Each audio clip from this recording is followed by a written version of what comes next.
बहुत तरह के परिवर्तन हो रहे होते हैं, यानी प्यूबर्टी से भी गुजर रहा होगा वो, उसके अंदर फिजिकल, साइकोलॉजिकल, इमोशनल, सोशल, हर तरह के परिवर्तन बहुत तेजी से हो रहे हैं। इसीलिए इसको ट्रांजिशनल पीरियड या परिवर्तन का काल कहा गया है कि बहुत तेजी से परिवर्तन होते हैं लगभग हर तरह के। हार्मोनल रश इतना है कि मम्मी पापा भी अच्छे नहीं लगते हैं, लड़ाइयां होती हैं बहुत ज्यादा। क्यों? क्योंकि उसके अपने अलग विचार बन रहे हैं, उसके अपने अलग थॉट प्रोसेस चल रही है, माँ बाप की थोड़ी पुरानी है या जो भी है उनकी थोड़ी स्टेबल है, तो दोनों के बीच में टकराव भी होता है। मैं दोस्तों से ज्यादा प्रभावित रहेगा। गैंग एज थी इससे पहले वाली, लेकिन ज्यादा प्रभाव जो है गैंग एज में, ठीक है ग्रुप में खेल लिए बहुत हो गया, लेकिन यहां पे अगर उसके दोस्त के पास केटीएम है तो उसे केटीएम चाहिए, कोई और आपकी स्प्लेंडर जैसी बाइक से चलेगा नहीं। उसको पता ही नहीं है कि मैं हूं कौन, वो अपनी आइडेंटिटी तलाश रहा होता है कि मैं हूं कौन। जो अपना एनवायरमेंट है उसमें वो ठीक से समायोजन नहीं कर पाता, लड़ाइयां हो रही हैं, कभी कुछ और हो रहा है, कहीं दोस्तों में लड़ाई हो गई, कभी टीचर से कुछ बात हो गई, इमोशंस को नहीं मैनेज कर पा रहा। आजकल तो ब्रेकअप और पैचअप सारे झंझट यहीं पे हैं, है ना। तो फीलिंग ऑफ रिवोल्ट का मतलब क्या है? विद्रोह की भावना, मैं दुनिया बदल दूंगा, है ना, वो वाली बात है। विद्रोह की भावना, मेरे मन की होगी नहीं तो घर छोड़ के जा रहा हूं, 2 दिन बाद वापस आएगा, खाना नहीं मिलेगा, है ना। तो feeling of revolt, feeling of revolt विद्रोह की भावना का काल है। मेंटली खुद को इंडिपेंडेंट समझता है और विद्रोह करने की कोशिश करेगा। ठीक, हर एक बच्चा यही करेगा जरूरी नहीं है, बट ये जनरल प्रॉब्लम्स हैं इस एज की।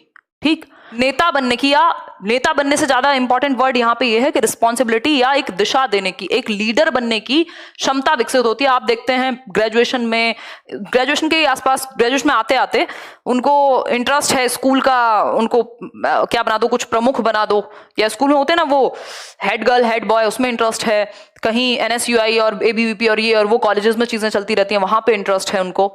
ठीक है बात। तो लीडरशिप स्किल्स भी डेवलप होती हैं इसी टाइम पीरियड में। दुनिया भुला दूंगा नहीं, ये बदलने की बात है, एकदम रिवोल्ट है।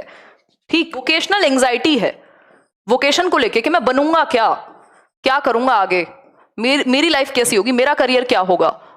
दूसरी भाषा में कहें तो ये कह सकते हैं कि सबसे ज्यादा डिफिकल्ट टाइम पीरियड है भाई, सुकून की कमी है, यानी most difficult period of life, most difficult period of life.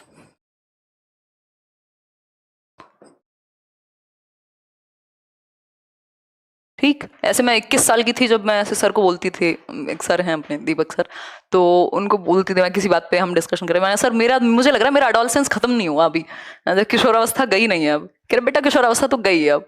मैंने कहा तो फिर उसके आफ्टर इफेक्ट्स रह गए हैं। ठीक, तो प्रॉब्लम एज है, या कहें सबसे मुश्किल टाइम पीरियड है। आप अपनी आइडेंटिटी तलाश रहे होते हैं, करियर, और आजकल तो इंटीमेसी वाला जो सीन है, मतलब प्यार मोहब्बत, करियर, घर वाले, दुनियादारी, सब इसी में एक साथ ही आकर के जुड़ जाते हैं। ठीक,